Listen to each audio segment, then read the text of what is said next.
তুমি কি আমাদের বাড়ির নতুন অতিথি? হ্যাঁ, তোমার কথাই কি আমি ফোনে শুনি? কি ব্যাপার? বেশ তো আরামে শুয়ে আছো।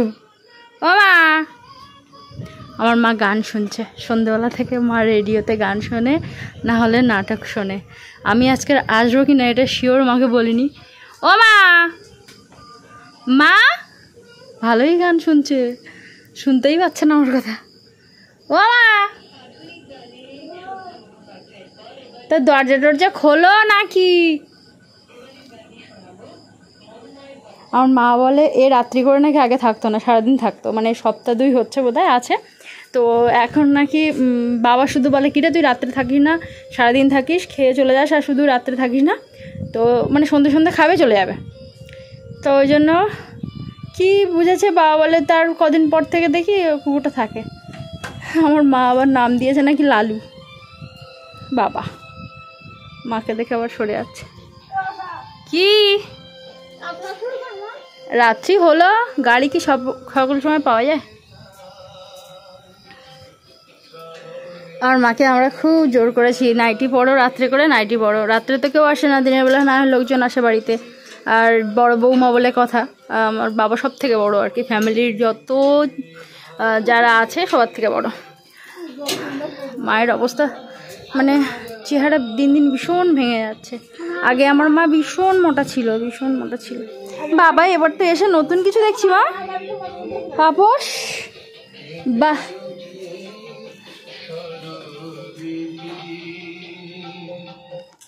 এবারে ইচ্ছা করেই শাড়ি পরে এলাম। চুড়িদার পরে এলে মানে দিনের বেলা যখন যাই তখন কেমনটা খারাপ লাগে।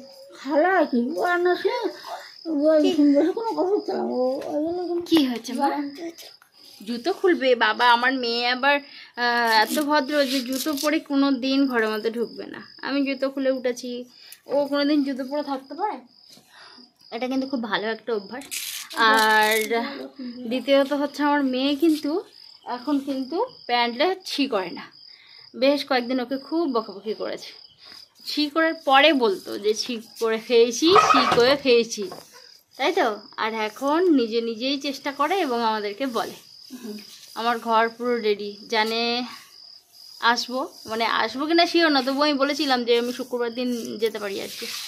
তো ওই জন্য আমার ঘর পুরো পরিষ্কার করে রেখে দিয়েছে। এই যে তুমি কাজে বাড়ি এসেছো সোনাই? আর নাই, তুমি কোথায় এসেছো বলো তো? বলো, দিদার বাড়ি বলো। আগে এরকম নামিয়ে দিলেই ব্যাস বাঁশি বেজে উঠবে, সারা গ্রামের লোক জেনে যাবে যে বুলটি চলে এসেছে বাপের বাড়ি, তাই না? হ্যাঁ, আর বাজারে দেখা হয়েছে বাবার সঙ্গে। ও মা, বাজারে দেখা হয়েছে বাবার সঙ্গে, তা আমার মেয়ে কি করছে না, মুচকি মুচকি হাসছে। আমি বলছি যা, ওটা কে বলতো? তার সঙ্গে সঙ্গে আবার হাসছে। হ্যাঁ, মানে আর দেখে দেখে চেনা হয়ে গেছে না, আর অসুবিধা হচ্ছে না।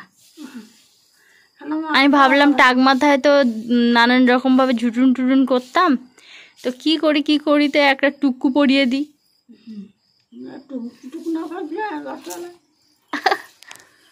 তাই না?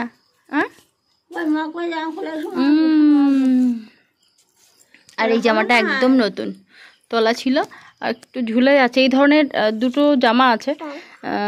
তো জল খাবে?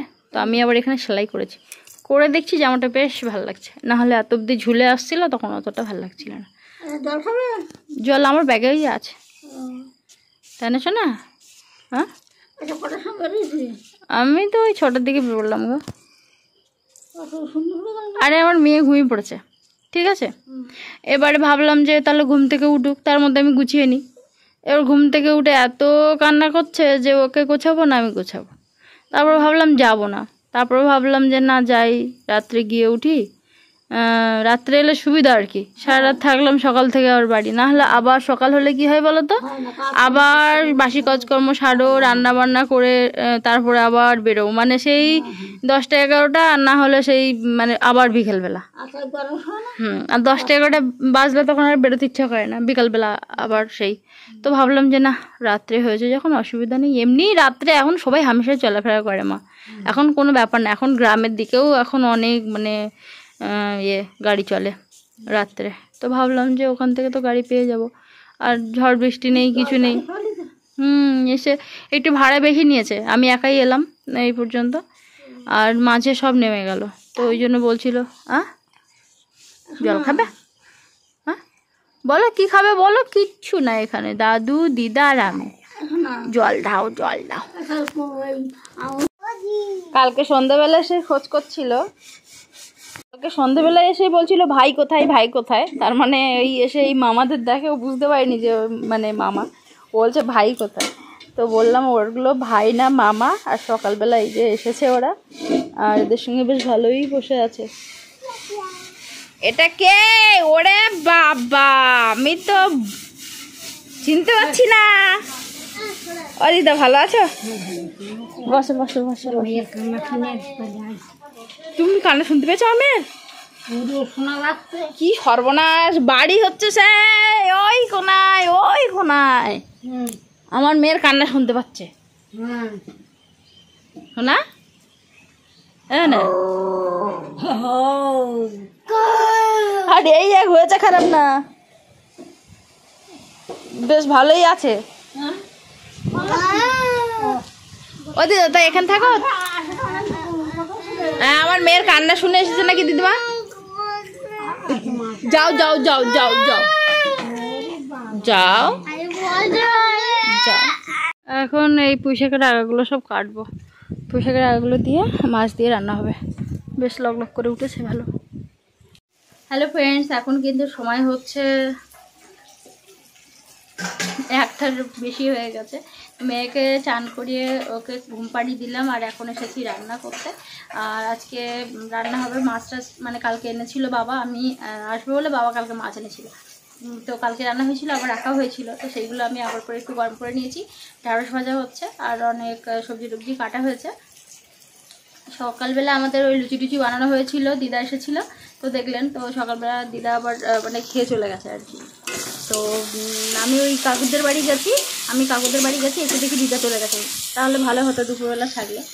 তো যাই হোক, কাছেই বাড়ি দিদার, আমার মেয়ের কান্না শুনে এসেছে, আমার মেয়ে কাঁদলে মানে ওদের বাড়ি পর্যন্ত শোনা যায়, তো ওই জন্য ভেবেছে বুলটি এসেছে তাহলে একটু ঘুরে আসি, তো ওই জন্য এসেছিলো আর কি।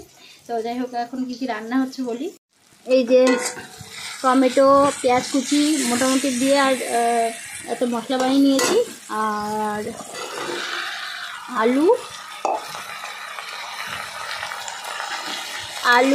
আর পুঁই শাক, এটা দিয়ে রান্না হবে।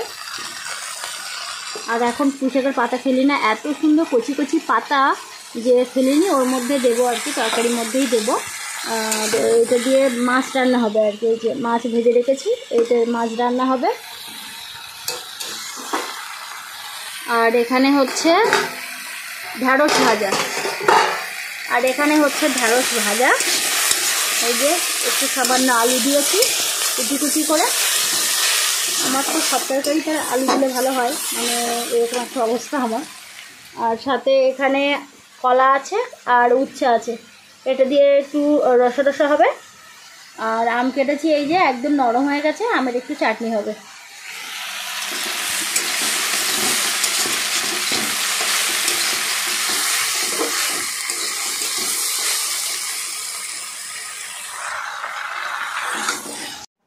ঢ্যাঁড়স ভাজা, এই যে উচ্ছে আলুর তরকারি, একটু মাছ আছে, আর এটা হচ্ছে মেয়ের জন্য রেখে দিয়েছি, আর পুঁই শাক আলু মাছ, আমের চাটনি, আর এই হচ্ছে দই। বিকালবেলা এখন ঘুরতে বেরিয়েছি, তো মেয়েটা কাঁদছিল, তখন আমি চান করতে পারিনি বিকালবেলা, ওই জন্য চান করলাম। এমনি তো মানে বোন কেউ আসেনি, তো যার জন্য বাধ্য হয়ে সেই আমাকে দেরি করতেই হলো, মায়ের কাছে তো যায় না, বাবা একটু খেয়ে ঘুমোচ্ছে, তো ওই জন্য একটু দেরি করতেই হলো আমাকে। তো যাই হোক, ওই সেই বোনের কাছে দিয়েছিলাম, ওরা এখন মাঠে এনেছে ওকে বললো, তো ওই জন্য আমি আবার যাচ্ছি। এই রাস্তাগুলো খুব খারাপ অবস্থা ছিল, তো এখন দেখতে পাচ্ছি আবার মাটি দিয়েছে। তো এখন যদি বৃষ্টি হয় এই রাস্তায় কিন্তু চলাচলের ভীষণ সমস্যা। আর এগুলো কিন্তু সব বাবলা গাছ, যাদের গাছ তারা কাটে না, ওই জন্য এত অসুবিধা।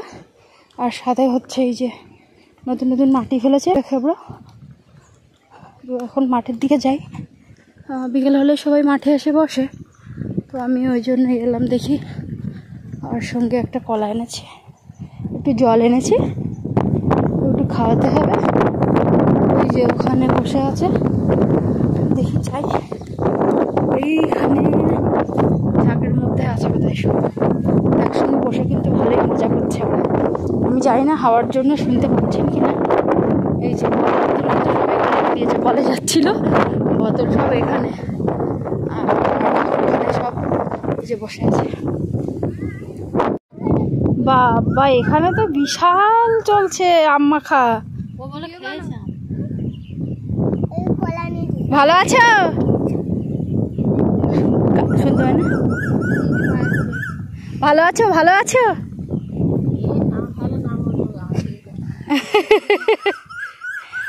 আর ওটা কে? ওটা কে? আমি কে চিনতে পারছো না? একটু বলে দে, একটু বলে দে। এ পিসি পিসি একটু বল।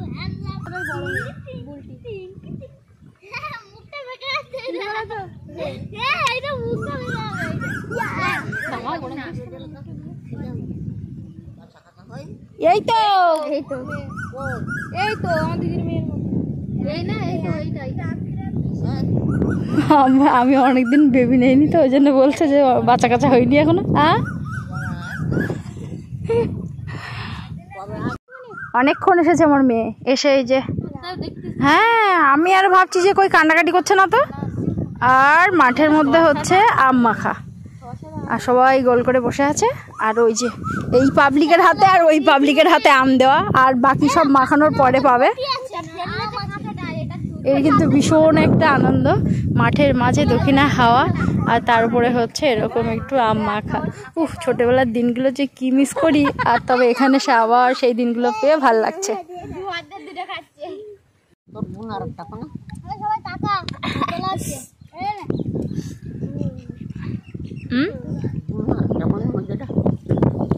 ও ভিডিও করছে, ছোট্ট বেশি ভিডিও করছে। ওই সোনারপুরে থাকে না, ও হচ্ছে নার্সের চাকরি করে।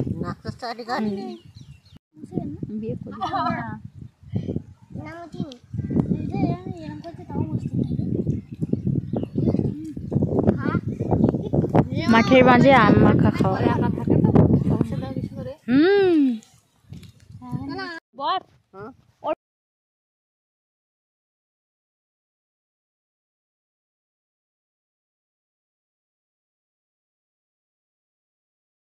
আম মাখা এমন একটা জিনিস যে কেউ খাচ্ছে দেখেই জল আসে জিভে। অনেকের জানি এরকম একটু পরিবেশে বসে এরকম একটু আম মাখা খেতেও ইচ্ছে করছে।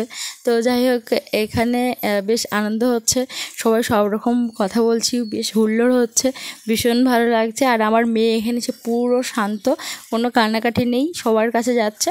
তো ভীষণ ভালো থাকুন, আপনাদের সঙ্গে দেখা হচ্ছে পরের ভিডিওতে।